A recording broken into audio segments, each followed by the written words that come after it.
Hello à tous, suite de la vidéo sur la bossa nova. Donc comme je vous l'expliquais, on va regarder plusieurs éléments qui composent la bossa nova.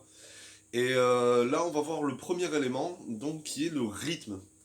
Le rythme, à mon sens, il y a vraiment deux choses à laquelle il faut faire attention. C'est à la clave, le son aigu, et à la grosse caisse, ou le sourdo pour la percussion brésilienne. C'est une combinaison de ces deux éléments qui crée le rythme bossa, la pulse. Alors, euh, pour la clave, il y a plein de claves en fait différentes. Là, j'en ai pris une au hasard qui est un petit peu complexe mais intéressante. Et donc, on va voir dans un premier temps le sourdo ou la grosse caisse. On va utiliser quatre notes. On va utiliser le ré sur la deuxième corde, le do dièse toujours sur la deuxième corde, le do sur la deuxième corde et le si sur la deuxième corde. Alors pardon, au niveau des cases, c'est cinquième case, pour le do dièse quatrième case, pour le do troisième case, pour le si deuxième case. Avec ça, on va y ajouter une figure rythmique qui va suivre le sourdo et ça sera votre base pour construire après une ligne de basse un petit peu plus complexe, un petit peu plus riche. Donc là, ça sera noir, deux croches, noir, deux croches. Puis on passe au do dièse, noir, deux croches, noir, deux croches. Puis au do, noir, deux croches, noir, deux croches. Puis aussi noir, deux croches, noir, deux croches. À chaque fois, c'est deux mesures de chaque. Deux mesures de ré, deux mesures de do dièse, deux mesures de do, deux mesures de si. Alors maintenant, on va le pratiquer avec un rythme plus un accompagnement de guitare. Alors on y va.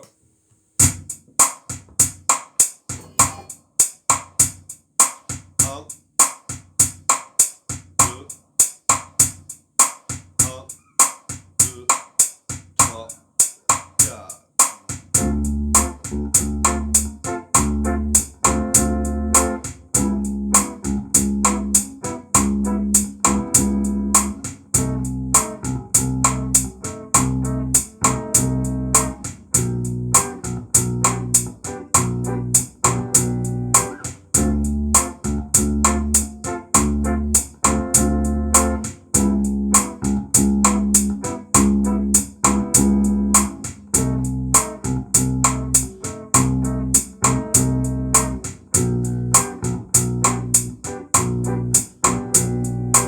Ré, do dièse, do, si, dernier tour, ré,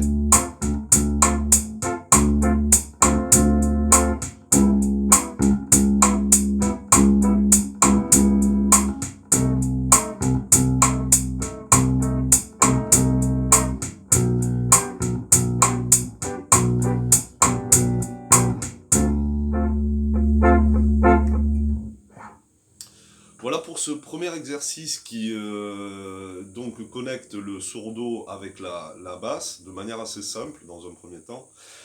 Maintenant, on va voir un exercice pour travailler la clave qu'il y a sur ce rythme, qu'il y a avec ce rythme.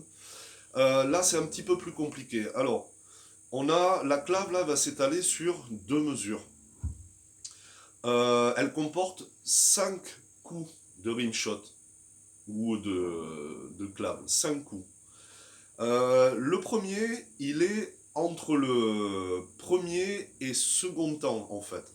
Alors, c'est pas vraiment le premier et le second temps, c'est plutôt le premier et le troisième, mais là, pour plus de facilité, on va espacer les pulsations. Donc là, ça va être un, un, premier coup. Le second coup, il sera en rebond du deuxième temps. Ça va faire un, deux, un, deux. Ensuite, le troisième coup, il sera sur le troisième temps, la fin, la troisième pulsation. Donc ça va faire, pardon, un,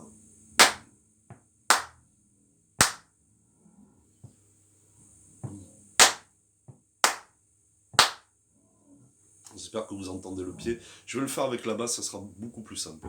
Donc je vais prendre le Ré, note grave, moi je vais faire le premier temps. Et ensuite, avec les notes aiguës, donc l'octave, je vais jouer la clave. Donc ça nous fait, je reprends, 1, 2, 1.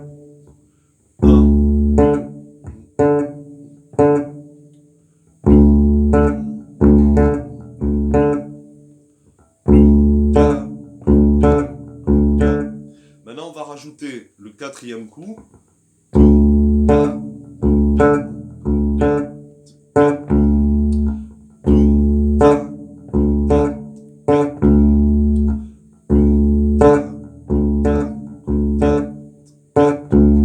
Et maintenant, on va rajouter le cinquième coup de la clave. Alors là, vous avez entendu, je rajoute des notes graves en fait pour que vous puissiez avoir un repère dans le temps. Alors, toutes ces notes graves ne sont pas sur le temps.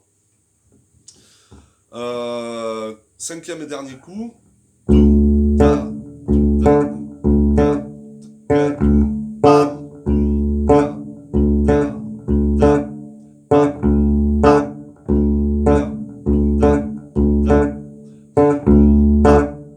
Voilà, alors, j'espère que c'est assez clair. Alors, je récapitule, sur le premier temps, le premier coup de clave est en l'air. Sur le second temps, le second coup de clave est en rebond. Le troisième coup de clave est sur le troisième temps. Le quatrième coup de clave est juste avant le quatrième temps.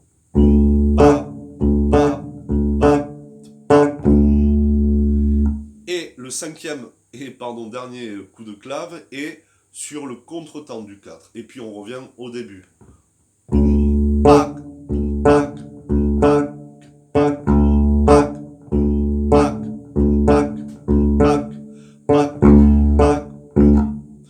Maintenant, on va le jouer avec la batterie, toujours à tempo lent.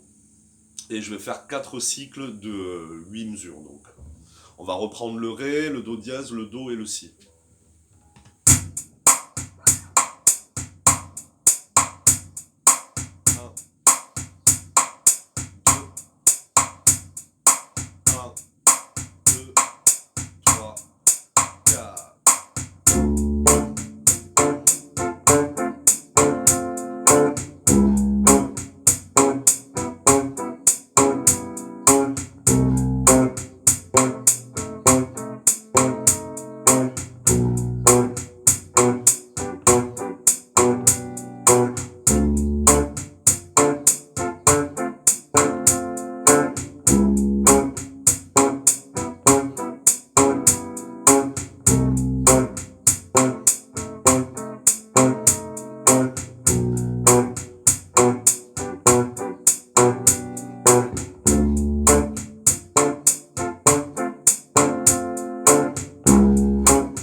'Voilà pour cet exercice.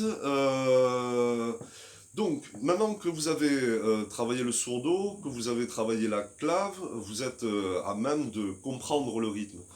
Pour que ça swing, pour que ça sonne, en fait, c'est important de jouer de comprendre le rythme, donc de jouer avec la clave, de jouer avec le sourdo, et après de pouvoir jouer avec le pianiste, le flûtiste, etc., la guitare, chant et tout. C'est vraiment important de comprendre le plus possible, le plus profondément possible un style.